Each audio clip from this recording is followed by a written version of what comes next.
Hi, I'm Charles with AniCap. The story begins as a man is getting absolutely destroyed while training, and he fears that he will not survive. A group of onlookers are glad to see that he has improved over the past couple of years, and they determine that the upcoming E-rank test won't be a problem for him. A while later, entrants for the E-rank promotion test are registered. Our protagonist Rick is one of them, and the receptionist named Alyssa is happy to see him again.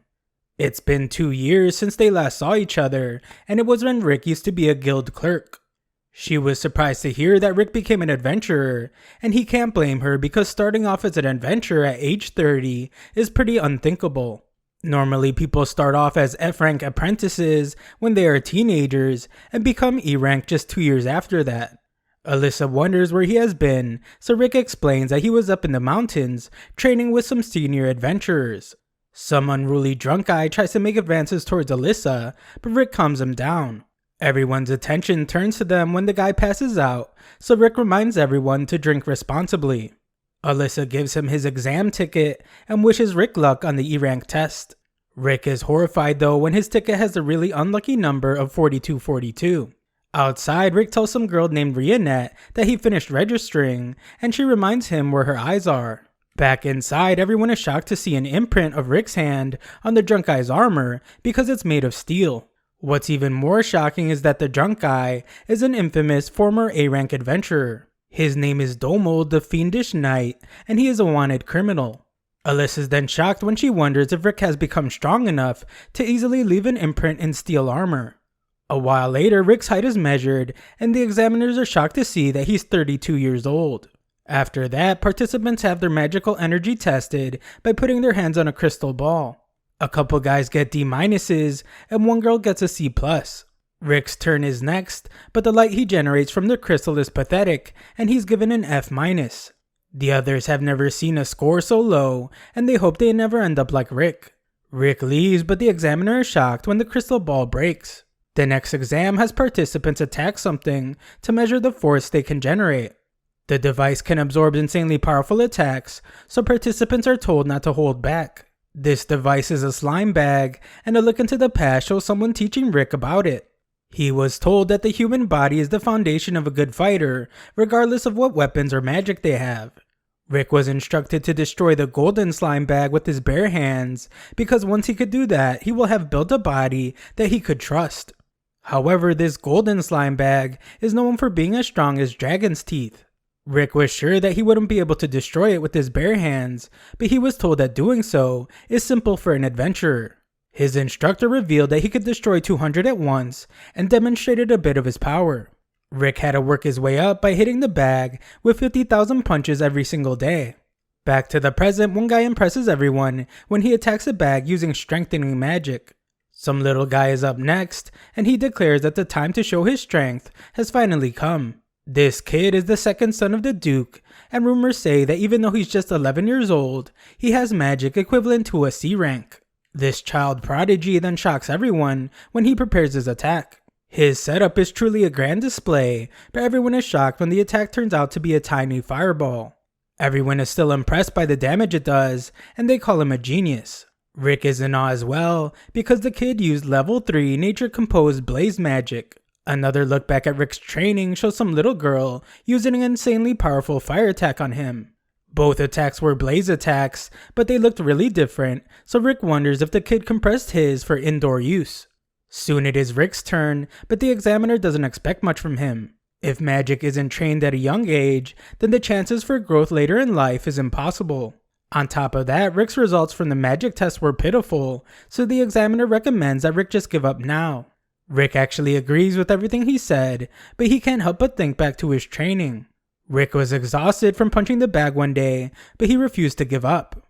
Rick acknowledges that he started his journey really late, but he believes that his age shouldn't matter. Because of this, Rick strikes the bag and shocks everyone when he absolutely destroys it with a single punch. Rick doesn't even know his own strength though, as he wonders if the bag was just defective. Everyone watches in terror as they wonder who he is. The kid is furious at Rick for stealing the attention, but he plans to show off during the defensive ability test. Moments later though, we see that everyone is shocked again when Rick defends against level 4 nature composed magic, something the kid couldn't even do. The examiner is surprised to hear that Rick only used level 1 magic to block the attack, so he decides to go up one level for the next one. He will use level 5 attack magic, so the examiner suggests that Rick use something higher than level 1 defense magic. Rick then shocks everyone yet again when he reveals that he can only use level 1 magic on offense and defense. Rick assures the examiner that he will be okay though, so the examiner takes offense as he believes that Rick is underestimating him. The examiner decides not to hold back and starts his incantation. He unleashes the level 5 attack, shocking everyone with its immense power, and even some knight worries about it from really far away. His name is Sylvester, and he rushes to the arena because he couldn't believe such a powerful attack would be used during an exam. Sylvester is then informed about Rick and how he was able to block a level 5 attack with just level 1 defense magic.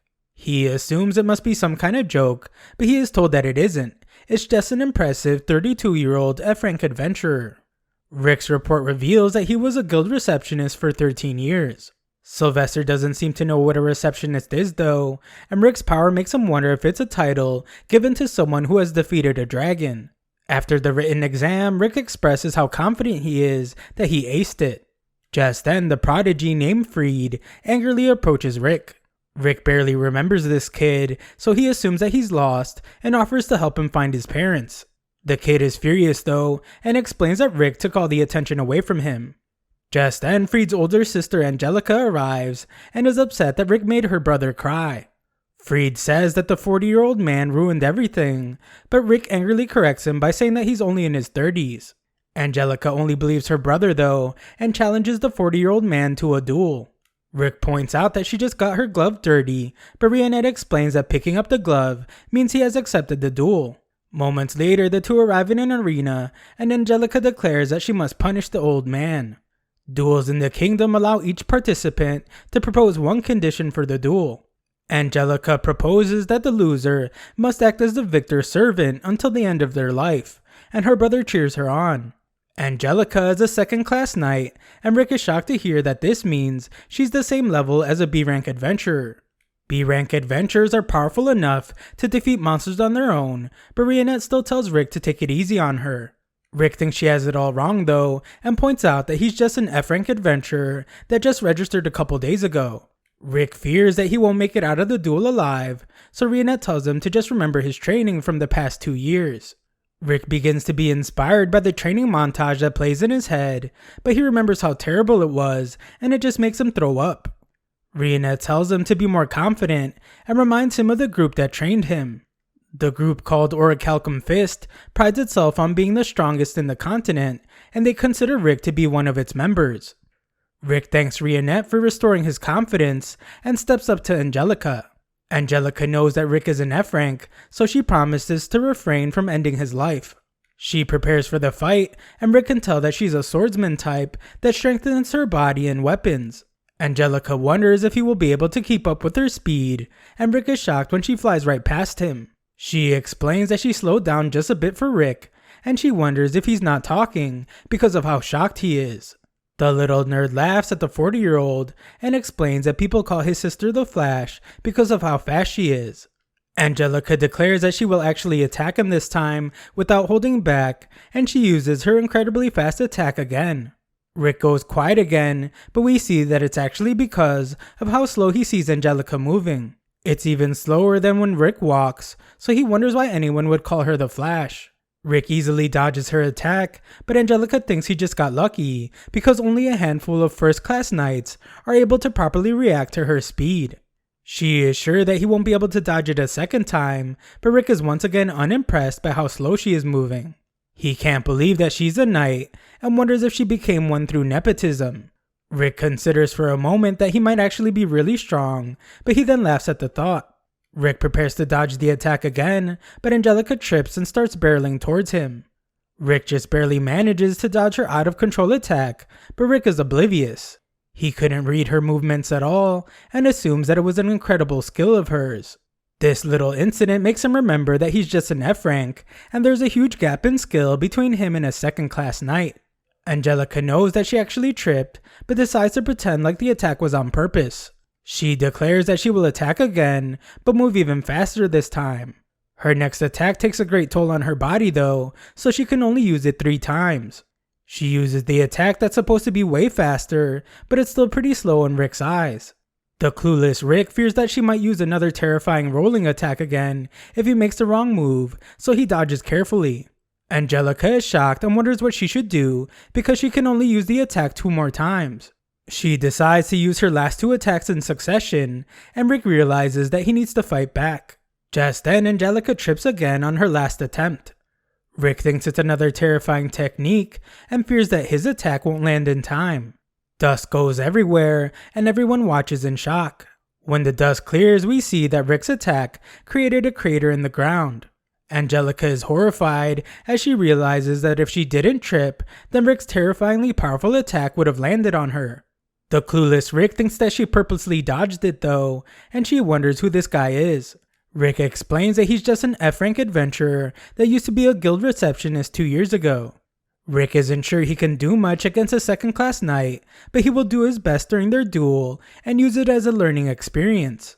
He excitedly prepares to continue their fight, but he is shocked when Angelica just surrenders. Freed is shocked as well, and Angelica says that she will let him win this time. She tries to get out of there as quickly as possible, but Rick reminds her about the duel conditions. Rick didn't actually propose anything, but he's fine with using hers. Angelica doesn't want to serve him for the rest of her life, so she asks her legs to exceed their limits just 1 more time and runs away. Rick doesn't really consider it a victory, but Rionette reminds him that it's time for the results of the preliminary test.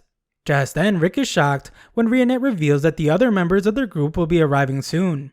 The terrified Rick wonders why they are coming, so Rionette explains that they want to see how Rick is doing. Rick has a really bad feeling about it, but it's too late as we see that the others are on their way. Thanks for watching my recap. Subscribe to the channel to help us make the push to 700,000 subscribers.